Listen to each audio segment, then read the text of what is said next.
کوئی مذاکرات، کوئی بات چیت نہیں ہوگی، یہ سیاسی چپکلش ایسے ہی جاری رہے گی؟ آپ کو یاد ہوگا کچھ مہینے پہلے ایک کیمپین انہوں نے اپنے آفیشیل اکاؤنٹ سے چلائی تھی کہ خان نہیں تو خاکم بدھن پاکستان نہیں. بس کھیل وہی ہے. کھیل یہ نہیں ہے کہ ہم نے سیاسی گفتگو کرنی ہے، ہم نے نیگوشیٹ کرنا ہے، ہم نے جمہوریت کو آگے بڑھانا ہے، ہم نے ڈائلاگ لے کر چلنا ہے. یہ کھیل نہیں ہے. کھیل یہ ہے کہ ہم نے خان کو اس کے باوجود کہ ان کو 8-10 سال سزا ہو چکی ہے، اس کے باوجود کہ انہوں نے ایک صاحب کو 190 ملین پاؤنڈ کا تحفہ دے کے ان سے 400-500 کنال زمین لی تھی، اور دونوں کے شواہد موجود ہیں اور دونوں میں ان کو سزا ہو چکی ہے کہ بھائی یہ کسی طرح سے یہ کرپشن ہٹا کے بس سیاسی طور پہ ان کو باہر لایا جائے اور ان کو باہر نکالا جائے. اب اگر ان کو جیل سے باہر نکالنا مقصد ہے اور کوئی سیاسی ڈائلاگ مقصد نہیں ہے، جو وہ برملا کہتے بھی ہیں کہ خان نہیں نکلے گا، خان نہیں ہے تو بات نہیں ہوگی، تو بھائی خان کو تو سزا ہوئی ہے. اگر سزا ختم کروانی ہے تو عدالت میں اپیل کا پروسیس جو ہے وہ چلاتے رہیں، اس کو چلائیں، وہاں سے ختم کروائیں.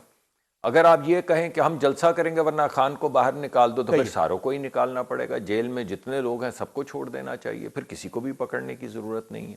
کیونکہ وہ جو 190 ملین والا پاؤنڈز والا مقدمہ جس میں سزا ہوئی ہے، اس کی تو تمام تفصیلات آپ کے پاس بھی ہیں، اکاؤنٹ بھی آپ کے پاس ہے، وہ کاغذات بھی آ چکے ہیں، وہ حکم نامہ کابینہ سے جس میں کہا گیا کہ جا کے وہ سائن کر کے آؤ کہ ہم کبھی یہ انفارمیشن نہیں مانگیں گے کہ کیا سیٹلمنٹ ہوئی ہے، اور وہ اکاؤنٹ نمبر جو دیا گیا، وہ تمام چیزیں تو اب آپ کے پاس ہیں.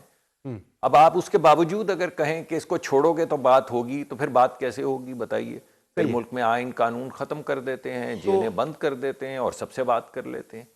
اس وجہ سے سیاسی بات کرنی ہے تو آئیں سیاسی بات کریں، اور اگر کسی قید کی وہ جو مسئلہ ہے جیل کا یا سزا کا، تو پھر عدالت سے اپیل کے ذریعے اس کو خارج کروا لیں.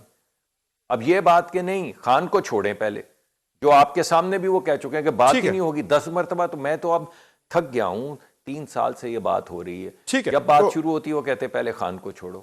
بھائی کیسے چھوڑ دیں؟ ڈاکٹر صاحب یہ بتائیں کہ طریقہ کار ڈاکٹر صاحب یہ بتائیں ڈاکٹر صاحب کہ اب کے پی کے حکومت کے جو ترجمان ہیں شفیع جان صاحب، وہ کہہ رہے ہیں کہ دوبارہ لاہور آنے کا ان کا پلان ہے کراچی کے بعد، تو اب کی مرتبہ بھی سختی سے نمٹا جائے گا، کسی قسم کی اجازت نہیں دی جائے گی؟ جی دیکھتے ہیں، یہ پنجاب حکومت کی سوابدید ہے. جب میں نے آپ کو سندھ کے متعلق کہا کہ یہ سندھ حکومت کی سوابدید ہے، لیکن ان کو ان تمام ایجنسی سے جن کا تعلق ملک میں امن و امان رکھنا ہے، جو وفاقی ادارے ہیں، ان سے مشاورت کر لینی چاہیے جہاں تک وہ چاہیں کہ اس کی ضرورت ہے. تو پنجاب کے متعلق بھی میں یہی کہوں گا کہ جو ان کی سوابدید ہے وہ کریں گے، لیکن ان کو بھی جو وفاقی ادارے ہیں جن کا چارٹر ہے یہ کہ ملک میں امن و امان رہے، دہشت گردی نہ ہو، ملک کی فضا ٹھیک رہے، تو ان سے مشاورت کر لینی چاہیے. بس یہاں تک ہم کہیں گے، باقی تو جو صوبے. چلیں ڈاکٹر صاحب، سیاست تو چلتی رہے گی. سیاست کے علاوہ ایک بڑی اہم خبر کل سے غیر ملکی میڈیا پر گردش کر رہی ہے کہ ترکی بھی سعودی طرز کا پاکستان کے ساتھ دفاعی معاہدہ کرنے جا رہا ہے. کیا واقعتاً کوئی اس طرح کا ترکیہ بھی پاکستان کے ساتھ کوئی ایسا دفاعی معاہدہ کرنے جا رہا ہے جس طرح کا سعودی عرب کے ساتھ ہوا ہے؟ کوئی مسلم نیٹو کی طرح کی کوئی ایک ارینجمنٹ کوئی بن رہا ہے؟ آپ کابینہ کے ممبر ہیں، ایسا کچھ کنفرم کریں گے؟ نہیں، ایسی کوئی چیز کابینہ کے سامنے ابھی نہیں آئی ہے، اور میری شنید میں بھی نہیں ہے. ہمارے ترکی سے بہترین تعلقات ہیں، اور ہم ویسے بھی ہمیشہ مورلی بھی ایون ادروائز ترکی کے ساتھ کھڑے رہے، اور ترکی ہر جنگ میں، ہر مشکل وقت میں ہمارے ساتھ کھڑا رہا ہے. لیکن جو بات آپ کر رہے ہیں اس کی کوئی شنید نہیں ہے اسلام آباد میں، اور کوئی ایسی چیز کم از کم میرے سامنے نہیں آئی، نہ کابینہ کے سامنے پیش. ڈاکٹر صاحب چونکہ آپ وزیر ماحولیات ہیں، ذرا اس پہ بھی بتائیے گا کہ اسلام آباد میں جو درختوں کی کٹائی کا معاملہ ہے، اس پر بڑی تنقید ہو رہی ہے اسلام آباد کے شہریوں کی جانب سے، میڈیا کے اندر بھی. جو سی ڈی اے نے آپ کو بریف کیا ہے گزشتہ روز، کیا آپ ان کے جواب سے مطمئن ہیں؟ چونکہ اسلام آباد کے شہری تو سی ڈی اے کے جواب سے بالکل بھی مطمئن نہیں ہوئے. جی بالکل، میں نے بڑی تحقیق کی. یہ کل جو میٹنگ کی ہے اس کے پس منظر میں 2 ہفتے سے کام کر رہا تھا، ڈیٹا اکٹھا کر رہا تھا. اس میں 2 عوامل کار فرما ہیں، 2 علیحدہ عوامل. ایک تو یہ ہے کہ ہمارے ہاں جب اسلام آباد کو 1960 کی دہائی میں بنایا گیا تھا تو اس کو فوری طور پہ گرین کرنے کا، کیونکہ اس سے پہلے یہ اتنا گرین نہیں تھا. بہت سے لوگ کہتے ہیں بہت گرین تھا، میں نے تصاویر دیکھی ہیں، 1960 سے پہلے اتنا گرین نہیں تھا. تو اس کو فوری طور پہ گرین کرنے کے لیے یہاں پہ پیپر ملبری جس کو آپ جنگلی شہتوت کہتے ہیں اس کے درخت لگائے گئے بیکاز وہ بڑی ریپڈلی گرو کرتے ہیں اور ایک دفعہ گرو کر جائیں تو جاتے نہیں ہیں.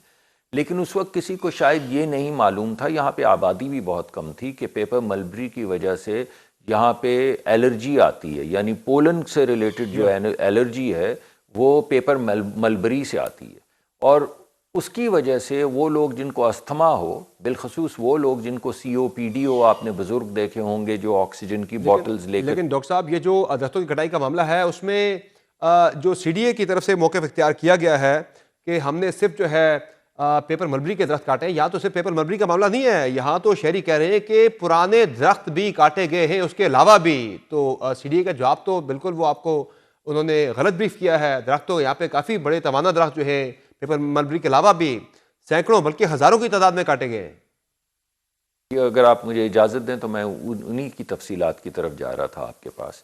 تو پہلی بات تو یہ ہے کہ پہلے ہائی کورٹ کا ایک حکم آیا 2022 میں یا 23 میں غالباً, پھر 2025 میں سپریم کورٹ کا حکم آیا کہ ان تمام درختوں کو کاٹ دیا جائے.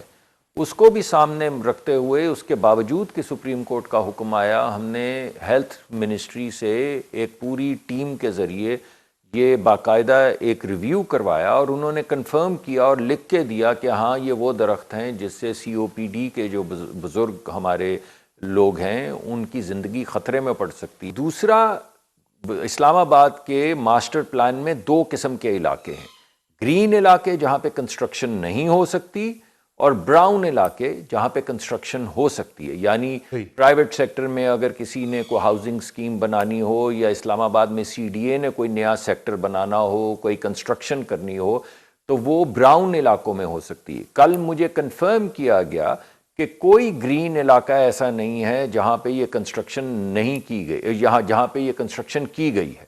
تو جہاں پہ کنسٹرکشن ہو رہی ہے جس کی وجہ سے وہاں پہ لگے ہوئے درخت اکھاڑے جا رہے ہیں وہ سارا براؤن علاقہ ہے. پھر مجھے یہ بھی بتایا گیا کہ براؤن علاقہ میں جو بڑے درخت ہیں ان کو جب ہٹانے کی ضرورت پڑتی ہے تو ان کو اکھاڑ کے کوشش پہلی یہ کی جاتی ہے کہ کسی نئی جگہ پہ لگائی جائے. تو ایک بہت بڑی تعداد میں مثلاً سرینا کے ارد گرد جتنے بھی درخت وہاں سے اتارے گئے جب وہ انڈر پاسز وغیرہ بن رہے تھے. ڈاکٹر صاحب یہ جو CDA نے اسلام آباد کے اندر شجرکاری مہم شروع کر دی ہے جنوری کے مہینے میں, کہ جب پہلے سے لگائے گئے پودوں کو بچایا جاتا ہے, چونکہ اسلام آباد میں فراسٹنگ بہت زیادہ ہوتی ہے, جنوری میں تو کسی قسم کی شجرکاری مہم ہو ہی نہیں سکتی, ممکن